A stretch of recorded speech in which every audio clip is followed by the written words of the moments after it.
Author, columnist, managing editor of LibertyNation.com, podcast host and conservative policy advocate. We dismiss history at our peril. Liberty Nation Radio with Mark Angelides. A new year dawns, and with it, the hope for something better. 2021 was, for many people, a washout. It seems that the year was marked by COVID restrictions, anti-liberty legislation, and above all else, numerous attempts to weaken the founding documents of the United States. But fear not, for with a budding new year, we each have the opportunity to once again set the world to rights. In the 4th century BC, the oft-called father of history, Herodotus, wrote these words, quote, "It is better by noble boldness to run the risk of being subject to half the evils we anticipate than to remain in cowardly listlessness for fear of what might happen." End quote. And dear listeners, as ever, that is what it takes to create the type of world you want. Courage to face our fears and noble boldness to take the risks that have instilled said fear. Herodotus was right 2,500 years ago, and he's right now. Or perhaps we should consider the words of the philosopher and statesman Seneca, who said, "He who is brave is free." And in this time of making resolutions, I think this could be the best goal of all. For freedom, although it can be fleeting and must be constantly reinforced, is the most noble goal of all.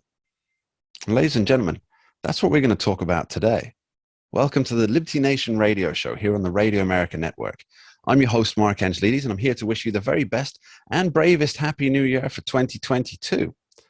On today's special episode, we're figuring out the economic game plan and whether America can survive another year of President Joe Biden. We asked Joe Schaefer which way the America First movement is heading. We have longtime host of Liberty Nation Radio, Tim Donner, presenting the very best of our signature Say What segment. That's one for the ages. And of course, as always, Scott Cosenza is talking liberty and detailing the big cases for the coming year. I'd like to take a brief moment to say a special thank you to our listeners out in Cadillac, Missouri on WATT 1240 AM and 106.1 FM. Happy New Year and thanks for being part of the team. Remember, this show is proudly sponsored by LibertyNation.com, where you can access podcasts, breaking news, analysis, and a range of biting and brilliant shows to whet your appetite for freedom and your fondness for the great American Constitution. Well, it's a brand new year with plenty of things to look forward to and a chance to wipe the balance sheet clean, or so hopes the current administration. Congress has passed a number of bills, each of which seem certain to add to the mounting American debt.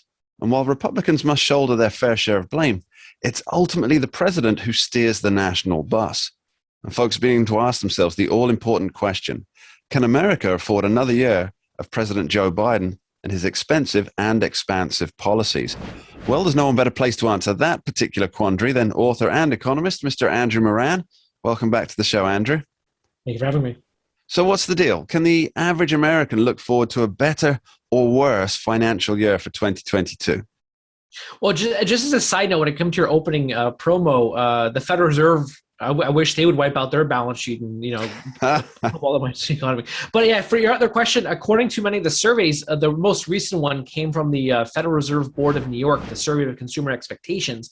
And everyone is bearish in the economy right now. They're looking ahead to 2022, and they're seeing 6% inflation by the end of that time. They're looking ahead to 2027, and they're expecting, high inflation still. They expect their financial conditions to worsen. Wait, I thought inflation was transitory, Andrew. I thought it was merely transitory, not 5 years plus. Hey, man, they retired that word now. So that word is stricken from the record. But overall, yeah, no one is expecting a positive year in 2022, perhaps not even in the stock market, now that the Fed might remove the spike punch bowl from investors. Okay, I mean, it's often said that the inflation, it's a tax on all living things. It's the creeping expense that devalues what you already have and makes it harder to stay ahead of the game. How much is the average voter impacted by this 40-year high inflation animal? Oh yeah, dramatically, because just look at the main two components of the CPI. That's food and energy, which is why they have the core inflation rate, which removes those two. But anyway, so they account for most household budget. So look at food. Food overall, the food index was up more than 6% in November. If you go within that, everything was up across the board. Apples, bananas, meat, dairy, eggs. those account for large aspects of the average American's kitchen. So that's gonna impact their wallets considerably.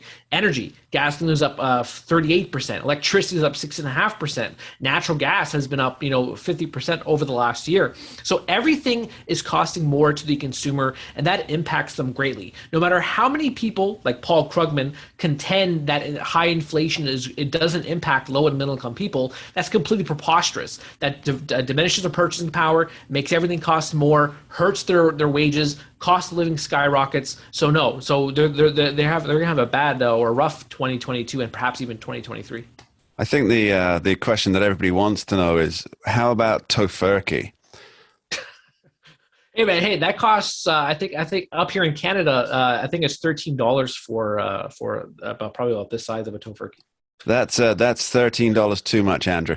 Now, without giving anyone actual advice, Andrew, in what ways have folks over the years shielded themselves against rising inflation?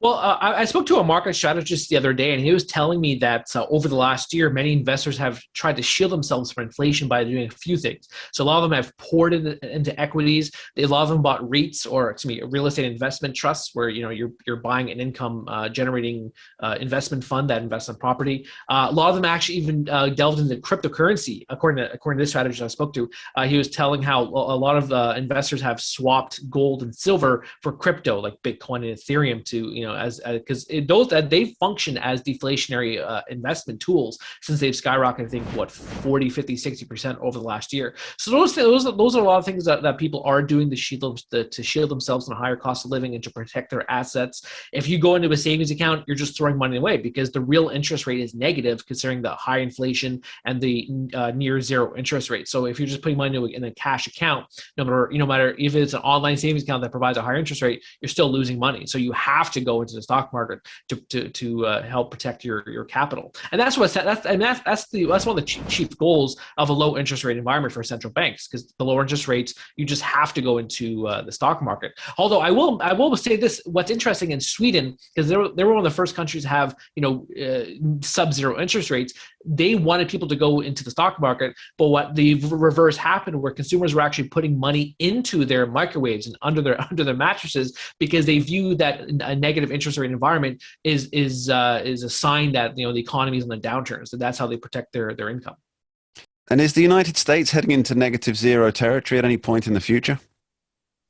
Probably not, because how high inflation is. There's a lot of expectations that the central bank is going to begin raising interest rates as late or as early as June of next year to help quash inflation. If you remember the 1980s, when Paul Volcker, when he was helming the Federal Reserve, he dramatically raised interest rates to as high as 20% because inflation at the peak was at 15%. So by raising interest rates, that takes money out of the economy, which is one of the chief factors of inflation. You want to have less money in the economy, so prices start coming down. Because when in this market you have excess capital, and that therefore people are chasing too few goods with more money. I'd like to act as a Cassandra for us and foretell the future using your economic analysis and tools. So cast yourself forward to 2023. What will folks be talking about? What will we be talking about 1 year from today? Well, inflation, I know we're beating a dead horse, but inflation, that's going to be the chief topic for the next over the next 12 months. All the survey of economists, all the surveys of consumers, they all say the exact same thing. Inflation is perhaps a permanent fixture of the post-COVID economy. When the Fed is printing, because look at the Fed, they're announcing tapering, correct? But the problem with their tapering is they're still adding, I think, about $200 billion to the balance sheet over the next 6 months. So that's more money being put into the economy. So that's creating more of an inflation. While the supply chain crisis reports I've seen, a lot of experts say that this isn't going to subside at all in 2022.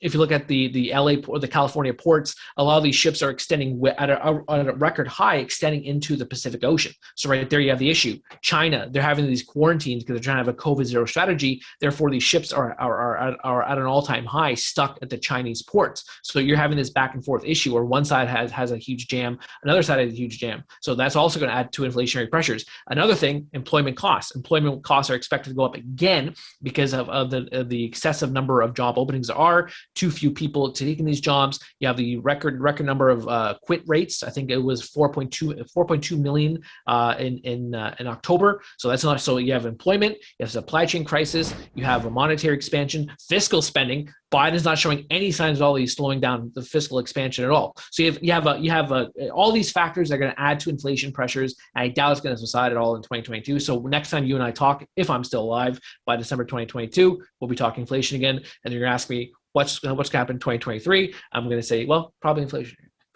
And we'll see how much we've got stashed away in our mattresses then. Andrew Moran, thank you ever so much. Thank you for having me. Now, don't go anywhere. Later in the show, we're looking at the major cases coming up in 2022 on our Talking Liberty segment. We also have a special New Year's Say What show with longtime host of this here Liberty Nation Radio, Tim Donner. But after this short break, we'll be right back talking with Joe Schaefer on what lies ahead for the future of the America First movement. We dismiss history at our peril. Liberty Nation Radio with Mark Angelides. Who will win the battle for hearts and minds of the voters in the coming year? One thing is for sure, when the dust settles, the swamp will still remain. But which faction will be the dominant one? Longtime DC watcher and political dynamo Joe Schaefer is here to help us figure out just what this new year holds. Welcome back to the show, Joe. Hello, Mark. So, Joe, we have the congressional elections coming up this year, and anyone who tells they're not campaigning already is clearly lying through their teeth. But what's the message from the contenders of all political stripes? Well, if you're a Democrat, it's Joe Biden who? I don't know this guy. I have nothing to do with this guy. You're going to see now that we're into 2022, more and more people distancing themselves from his administration and what they're about. And, I think it's going to be very interesting. Are they going to try and get Kamala Harris out on the campaign trail? Will people want her on the campaign trail with her popularity? So Democrats are going to be running away from Joe Biden. Republicans are going to be bringing him up every chance they get. He's their best weapon. They know it. Democrats know it. The whole country knows it. And so it's going to be Democrats running away from Joe Biden and Republicans bringing him up every single chance they have. I think a lot of people are wondering, Joe, what's happened to the America First movement? It's belittled in the press, deemed dangerous by a number of politicos. What's the reality? The reality is that is still the driving force in the grassroots of the Republican Party.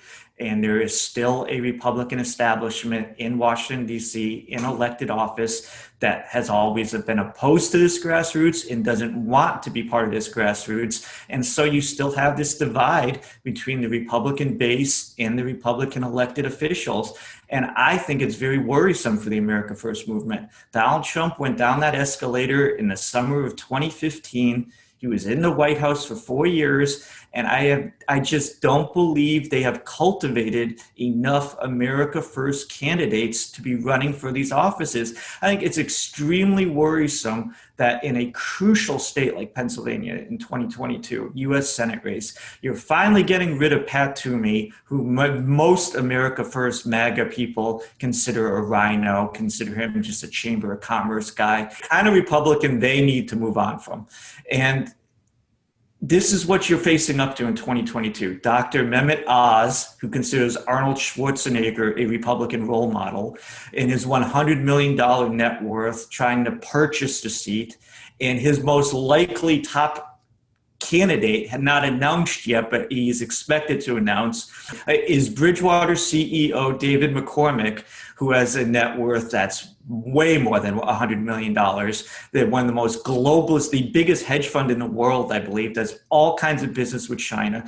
So 6 years after Donald Trump wins the White House, the Republican Party in Pennsylvania, the America First voters have to choose between two money guys trying to buy the seat who have no attachment to MAGA, no idea of America First. It's really, you wonder, is the Republican establishment succeeding in trying to take back the party from what they are hoping is a brief aberration of the Donald Trump years? Okay, so what do you think will sway the ballot box this time around? And is Joe Biden hoping for some kind of economic miracle to swoop in and save him from those who are already starting to reject him in the polls?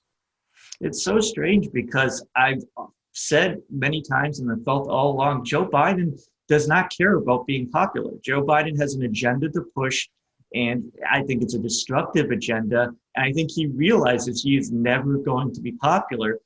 But if you're a Democrat running for elected office, that's not going to help you at all. That's terrible. So I really do think it's not going to change. His popularity is never going to inch up significantly. And if you're a Democrat, you got to get in that bunker, you got to hunker down, and you have to separate yourself from this administration. I also strongly believe that this may hurt some rhinos, Republican establishment types, who are all closely identified with the swamp.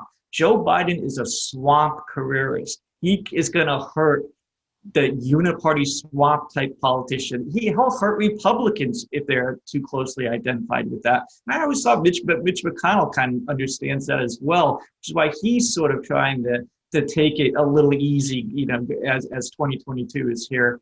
It's interesting. I think that the grassroots voters desperately want to teach the swamp a lesson. And the dilemma for Republicans who want to do that is, do we vote in a swamp Republican to send a message against a swamp Joe Biden?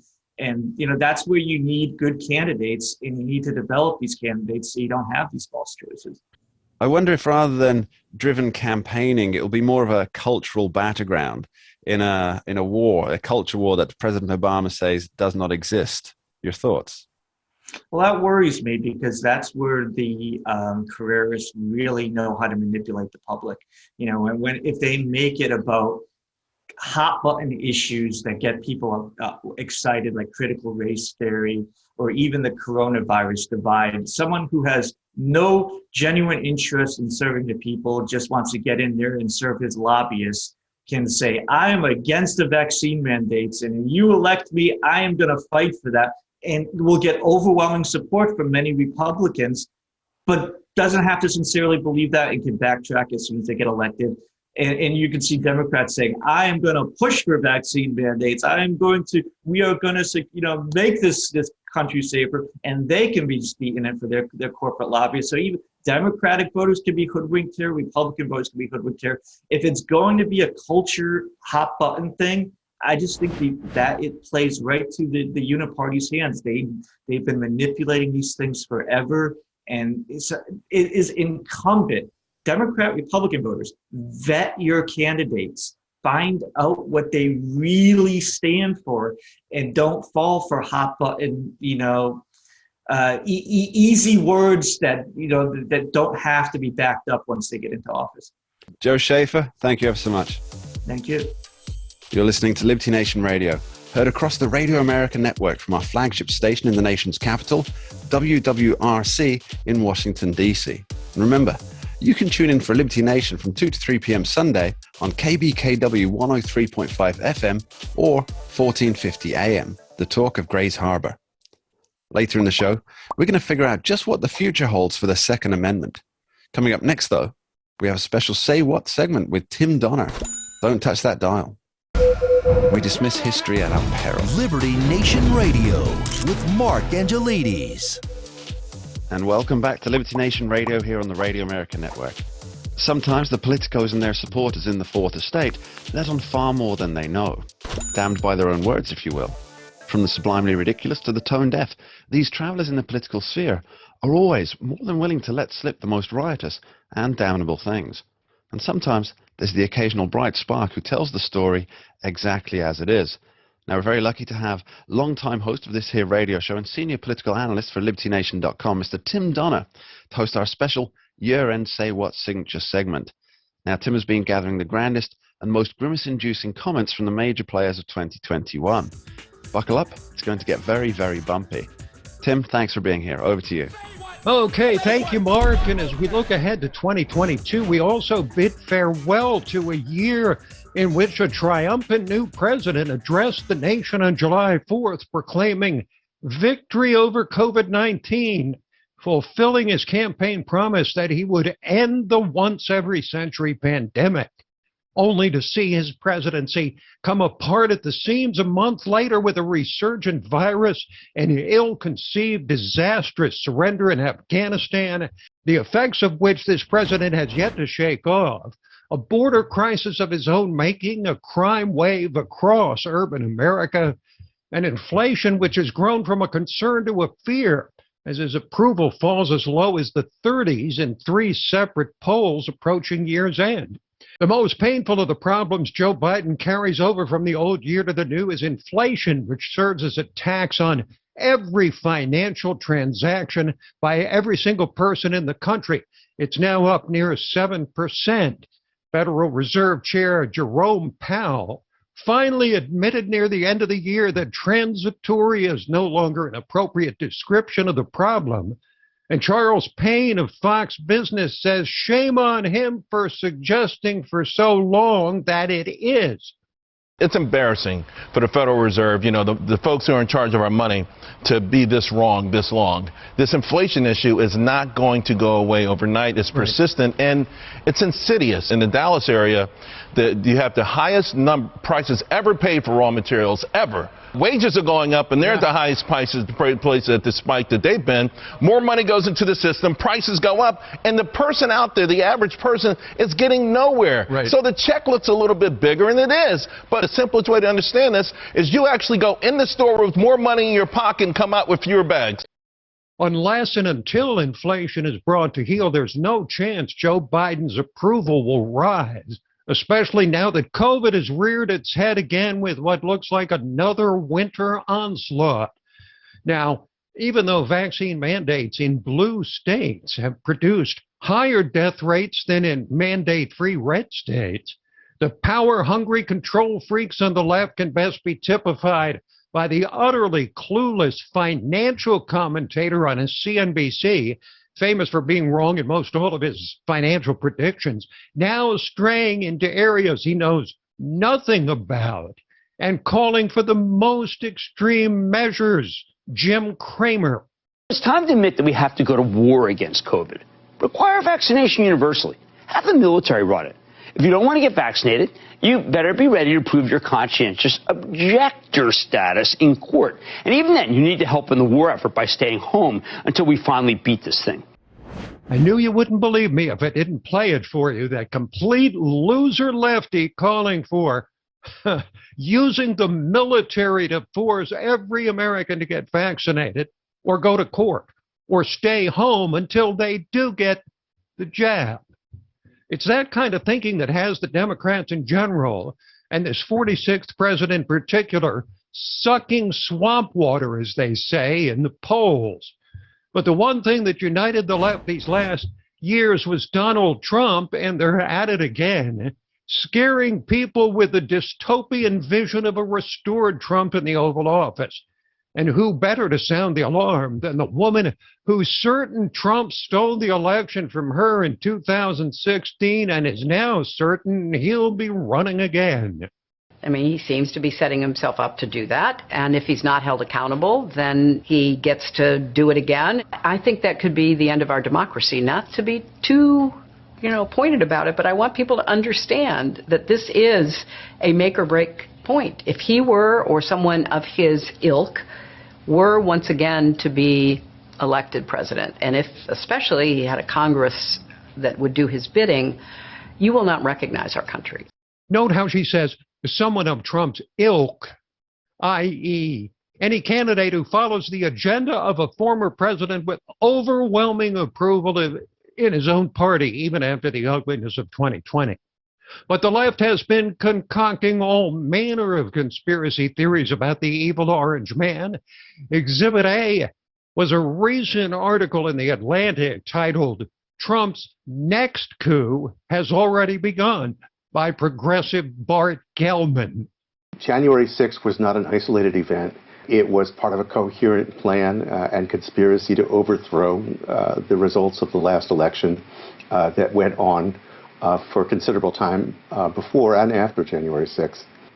Republican operatives working on Trump's behalf, they're seeking out all of the public officials who said no to the coup last time, who said, no, we won't change the vote count. They're taking those people and they are either hounding them out of office or they are making them irrelevant by passing new laws that take the power away from that office. So as Donald Trump plots a second coup d'etat, at least in the minds of terrified leftists, criminals are running wild in the streets of progressive-run cities, empowered by defunded and dispirited police, lenient bail and catch-and-release laws. San Francisco Mayor London Breed pretended that making one tough speech will change years of disastrous liberal policies that have destroyed the once great city. It comes to an end when we take the steps to be more aggressive with law enforcement, more aggressive with the changes in our policies, and less tolerant of all the bull that has destroyed our city. And right after the San Francisco mayor said that, Nancy Pelosi pretended she had no idea what's causing the crime wave. It's absolutely outrageous. Obviously, it cannot continue. But the fact is that there is an attitude of lawlessness in our country that springs from I don't know where. Your policies, Madam Speaker, your policies. But we close with the Speaker's head shaker about our 46th president. Our country could not be better served than with this most experienced, capable hands than yours, President Biden. He's just perfect. But will Joe Biden be as perfect in 2022 as in 2021, Mark? Back to you. Well, that depends on what one's definition of perfect is, as Bill Clinton might have said. Thanks for being here, Tim, and a very happy new year to you. Well, folks, the show's not over yet. Coming up after this short break, we're talking liberty with Mr. Scott D. Cosenza, Esquire. We dismiss history at our peril. Liberty Nation Radio with Mark Angelides. Welcome back to a brand new year of Talking Liberty here on Liberty Nation Radio. What does the year hold ahead for the constitutionally minded folk out there in the great United States? Will abortion finally be settled law? Will the Second Amendment be strengthened or weakened? Well, to answer these questions and a great many others, we welcome back Legal Affairs Editor and Uprising podcast host, Mr. Scott D. Cosenza, Esquire, to give us a preview of the year ahead. Happy New Year to you, Scott. Cheers, Mark, and Happy New Year to you. And this is a coffee cup, but there's not coffee inside it. I won't say if there's champagne in there or not, but cheers in any case. Absolutely. Now, Scott, I have to start off with the simple questions. We're looking into this year for the Supreme Court. We're looking for decisions on abortion and gun cases. Give me the details. Well, the big case, the Mississippi abortion case, whether or not pre-viability restrictions on abortion are going to be allowed. Basically, this is the case that people are hoping and or fearing that will overturn Roe v. Wade and Planned Parenthood v. Casey, the two major landmark legal decisions in that area. That's to be expected late spring, sometime before the court breaks for its summer recess. The other one is the New York State rifle and pistol case, which concerns the issuance of permits or licenses to carry firearms and whether or not the states have to apply a kind of universal standard towards those applicants, or whether they can just grant them to their friends and their brother-in-laws and people who give them campaign contributions, which is how it works in New York. So will issue versus may issue, yeah? Actually, yeah, that's exactly right. We say shall issue. So generally it's may issue versus shall issue. And that case will also, along with the abortion case, both of those cases have been argued as we've discussed previously on Liberty Nation Radio, and they will be decided sometime in 2022. Okay, now, Scott, there's another thing that you brought to my attention. This is Shurtleff versus the city of Boston. I think this is a pretty interesting one for our listeners. Care to give us the rundown? Well, Boston has 3 flagpoles at its city hall. One flies the United States flag, Old Glory. One flies the Commonwealth of Massachusetts state flag. And the third flagpole was put up and allowed for people in Boston to fly whatever flag they wanted to celebrate some cause or event or something like that. And from 2005 to 2017, The city approved every single request it got, which was 284 requests to fly different flags. And then came the first denial when a group called Camp Constitution, which is a religious volunteer organization, asked to fly a flag featuring the red Latin cross to commemorate Constitution Day. Well, that was just too much free speech for the city fathers of Boston to allow, and they said they would not allow a religious flag. Quote, this is so great, out of concern for the so-called separation of church and state. So it's just, I'm laughing because, you know, it seems to be, Mark, a crystal clear violation of the right to free speech because it's a content-based restriction on free speech and also, you know, a religious-based content exclusion on free speech.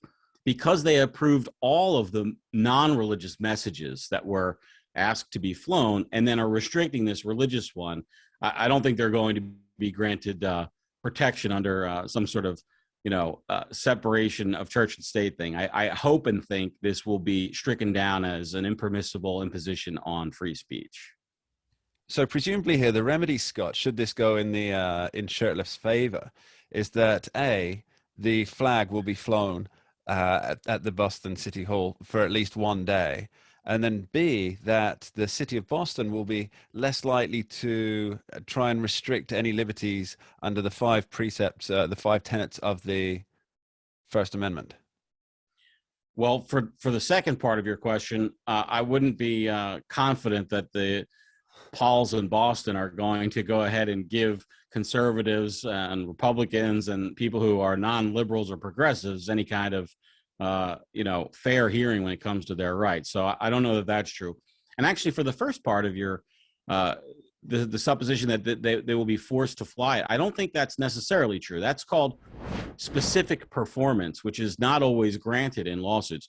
More than likely, it'll be damages, money damages that they have to pay, or they can, or they will have to fly the flag. One of the things we've seen in the past, Mark, is when these petty tyrants don't get their way, they'll bulldoze that third flagpole, and nobody gets to fly it after everybody's ruled to have had to have equal access to it.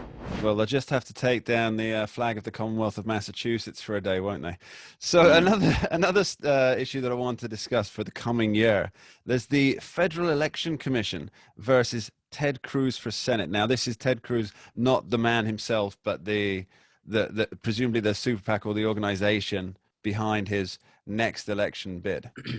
Well, it's actually both. He's one of the named folks in the suit. Mark, I'm always fascinated when somebody sets out to get a case before the Supreme Court, not when it's in an advanced appellate stature, but when it's just getting started and they succeed. And that's what Ted Cruz has done here.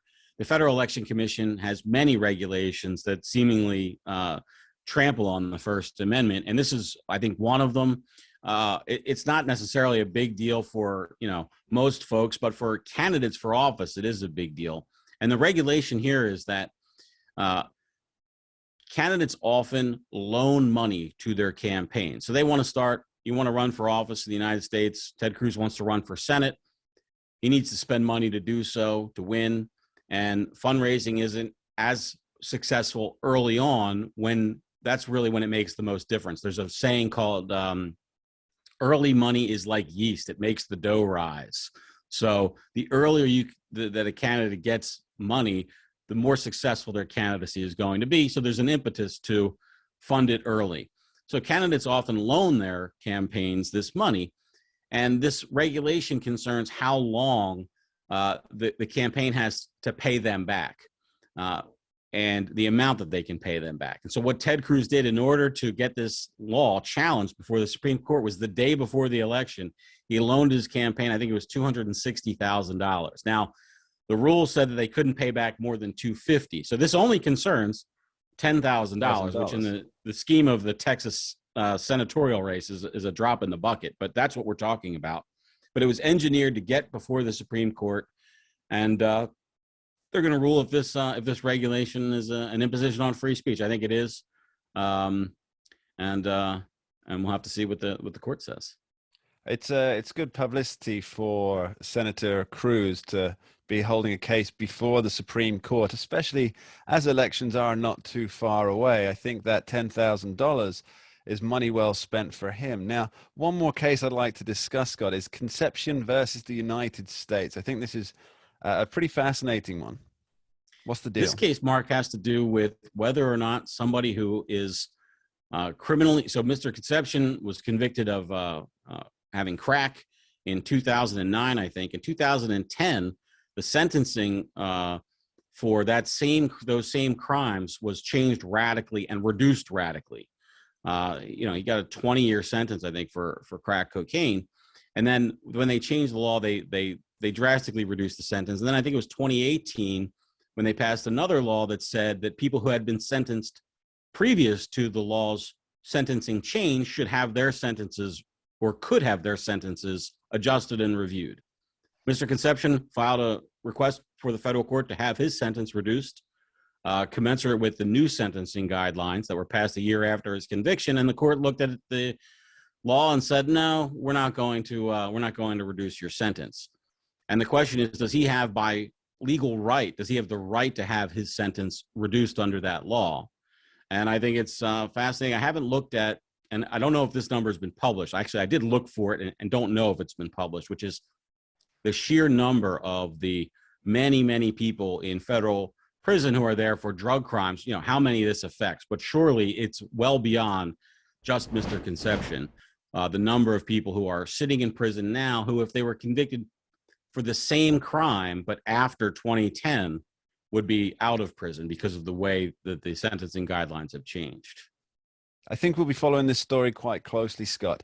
Well, I want to thank you for giving us an overview of the year ahead. Much appreciated, and I wish you all the best in 2022, Scott. And to you and to all the listeners as well, Mark. I share the sentiment. Cheers. Cheers. And that's about it for this episode of Liberty Nation Radio here on the Radio America Network. I'd like to thank our guests for appearing on this special New Year's show, economist and author Andrew Moran, writer Joe Schaefer, constitutional expert Scott Cosenza, and our very sincere gratitude to longtime host of this here show, Tim Donner, for his entertaining and enlightening signature Say What Roundup. And let's not forget you, the constant listener. Thanks for being here and making everything worthwhile. I'll leave you with a couple of thoughts on the new year. This is often a time that we make resolutions.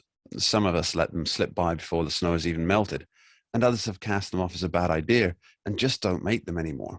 After all, as the saying goes, we can change our lives and our outlooks in the fraction of a second, on the turning of a dime, literally at any single moment during the year.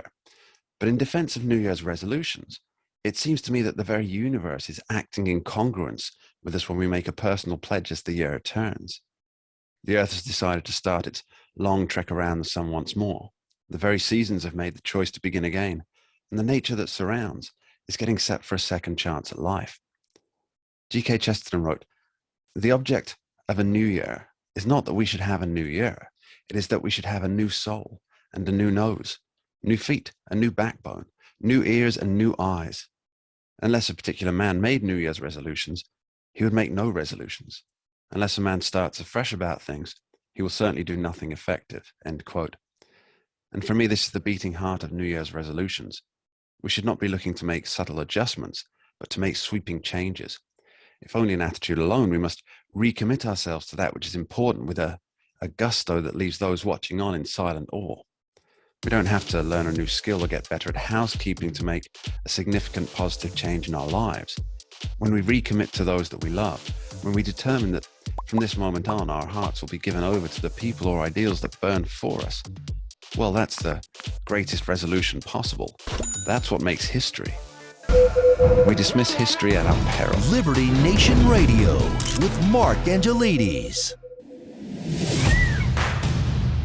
Who are we?